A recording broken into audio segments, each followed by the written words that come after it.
Jean K. Pickrell Van Sky Hock.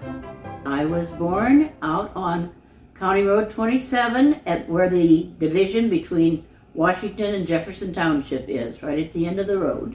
Across the road from my grandparents. You went to Bristol High School. Yes. And Bristol Elementary School? Yes. I never have worked. I've been a mother, a wife, a homemaker, and a church organist. I went to grade school and high school. I graduated Bristol High School in 1959. When I got married, my father had the thinking that women do not work outside of the home. And when I met Dean and we got married, I think Dean was intimidated. So I stayed home and I raised the children. Where have you lived in your life? Not very far from where I was born. When my Uncle Dean got married to the other Hazel Pickrell, my grandpa owned the house I was born in, and my mom and dad were living there, and my grandpa came over and told my dad, you gotta move, Dean's getting married. We gotta have this. My dad went down the road to, I think it was Judson's, right at the corner of what is now 108 and 27. There was an old house there, an old farmhouse. And we had just gotten electricity and running water in the house I was born in. We moved into a house with no electricity, no running water, a 2-story house. So we had an outhouse. It was, and the metal tub that we all took one bath in, and gradually turned into a little farm with my dad. He was a trucker. Then he got gas stations in town. My dad at one time worked at Bendix during the war. So I grew up there. And then when Dean and I got married, my dad wanted to know where we were going to live. And he said something to Dean, and Dean said, well, we'll get a trailer. My dad says, you're not going to get a trailer. My dad had, by that time, purchased some extra property across the road. And he said, I'll give you some acreage as I gave my son some acreage. So we built our home with family, my grandpa Harry, Dean, my brother Jerry, my dad. It was a pre-built from Fortino Homes. We built a very small, less than 1,000 square feet home, and we've been there ever since. Tell me about your dad and gas stations. Which gas stations did your father own? My dad, my first recollection was he owned the Sinclair, and I was very, very young. And I didn't get into town very much, but when I got into town was when Mom would bring Dad supper. And I remember the young gang was like Bing Messner, Glenn Durr, Bob Height, Bob Brindley. That was the guys that hung around at the station. Slats Judy, who had the hook.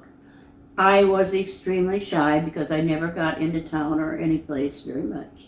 And Slats intimidated me with the hook, and many a time he came at me with that hook, and my mother ended up with 4 legs. And then after that, my dad later on owned the DX at the other end of town. And then he got connected with Glenn Brown and got with Bristol Pipe. And so that's how, and I only got into town when Mom brought the supper in for Dad. And I love the smell of gas because I could play around the gas tanks. Describe for me your first memories of Bristol when you were growing up. I don't have too many memories. My Aunt Eileen Ziegler worked for the sailors at the locker plant, and she would sometimes, if I'd come with Mom to the station, walk me over there with them. Sometimes we'd walk up and down the street. But I was not in the town of Bristol very much until my teenage years when Carolyn Antone and I became friends in school. And I would spend some time with Carolyn, and then we would get downtown. But I don't remember too much about downtown at all. I was out in the country. All right, you were out in the country. Can you describe the neighborhood that you were growing up in, the friends that you played with, and what kind of games you played when you were a kid growing up out in the country? I surely can. There was Linda Peltz, who lived on down gravel roads then, you understand. Lived down to the east. There was Linda Bailey. There was Joyce Hamilton. We were the three girls that lived in that neighborhood. And it was our parents, grandparents before them, or family before them that had owned the property. So, and we've been fortunate enough, my dad gave us our property, and so we are still there along with the Fore family and the Bailey family, still family farms down there. So that's about it. Yeah. That's cool. I love my kindergarten and first grade teacher, Mrs. Lucille Fisher. And that was a fun time. And then school was tough for me. I didn't like math at all. So 5th and 6th grades were pretty tough with Mrs. Davis and Mrs. Thompson. Then getting into high school is when you develop a few more friendships. And not, just the things that we did in school. We had school plays. I was in the band with the saxophone. Then I twirled baton with the band. And we had a junior play, a senior play. That's when you had your sock hops. You had your little whatever was going on in town or whatever school events there were.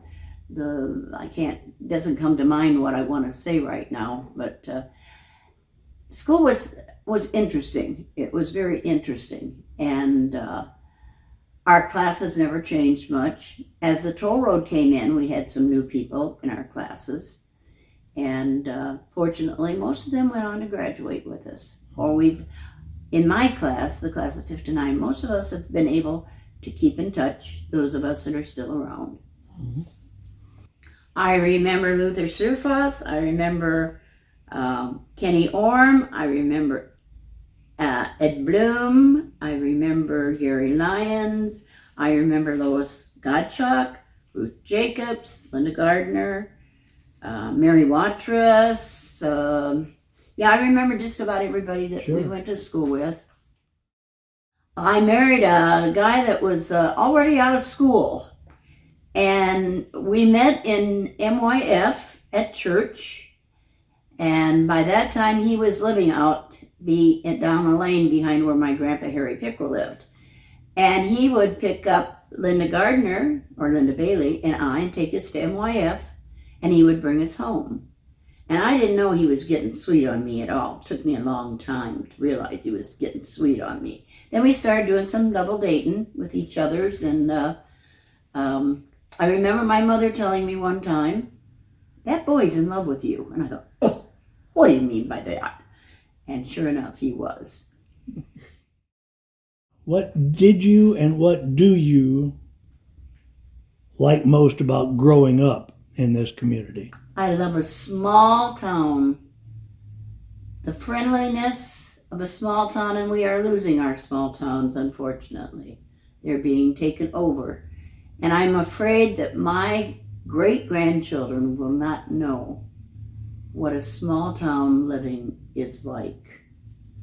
But I think a small town is wonderful. If you can encourage it and keep it going, do it. What advice would you give people who are moving to a small town like Bristol or a small community like Bristol to have that very thing happen? What advice would you give them? I think the first thing that is very important when you move into a town is to get a church affiliation. And that's your best way to meet people. Go to your local shops, if you have any. And, like our Redbird, which has been here a long, long time, our Opera House. Be sure that you get to attend some of those things and see what the town has to offer. Because we want to keep our small towns. We really do. What are your thoughts about the importance of preserving and documenting the history of Bristol, the surrounding areas, and the history of the people growing up in it? I think it's a big priority. I was fortunate enough to have 2 sets of grandparents, to have known a great-grandmother on my mom's side of the family. My children knew them, and even my grandchildren knew some of them. And I think that is very important. I have 2 of them who I'm very grateful two of my grandkids, Kyle and his wife, who are important, very interested in learning history. They want to know story. I sat at the knee of my grandpa Harry Pickrell, me and my cousins, all of us, and listened to his stories that he had to tell. And we have passed, I know I have passed some of those stories on to my little folk who are growing up now. My great-grandkids are like 15, 13, and 10. But they still like it when I come up with a little story. This is what Mama did. And then they kind of, what? You did that? Yeah, that's what you can't do that now, but I could. So it's important.